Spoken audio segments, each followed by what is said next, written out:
नाही बघा कसं राजकारण हे क्षेत्र म्हणजे इथे एक तर स्वतःला 24 तास वाहून द्यावे लागतात आणि प्रत्येक पायरीवरती स्वतःला सिद्ध करावं लागतं. त्यामुळे आणि वारसा असेल तर प्लॅटफॉर्म बऱ्यापैकी रेडी असतो.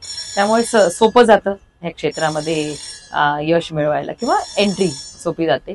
बघा डॉक्टरचा मुलगा सुद्धा डॉक्टर होतो, शिक्षकांची मुलं आणि शिक्षक होताना आपण बघतो. तसं जे प्रोफेशन आपल्या घरामध्ये असतं त्या प्रोफेशनची आवड किंवा लहानपणापासून बघायला मिळतं.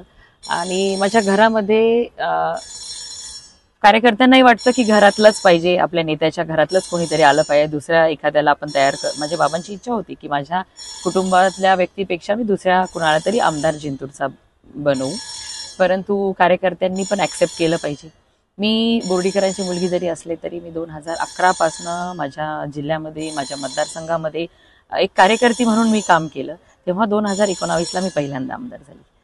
त्यामुळे लगेच आली आणि लगेच मी आमदार झाली असं नाही. लोकांनी मला बघितलं, माझं काम करण्याची पद्धत बघितली, माझा स्वभाव सगळं त्यांनी जवळून अनुभवल्यानंतरच मला आमदार म्हणून त्यांनी ऍक्सेप्ट केलं.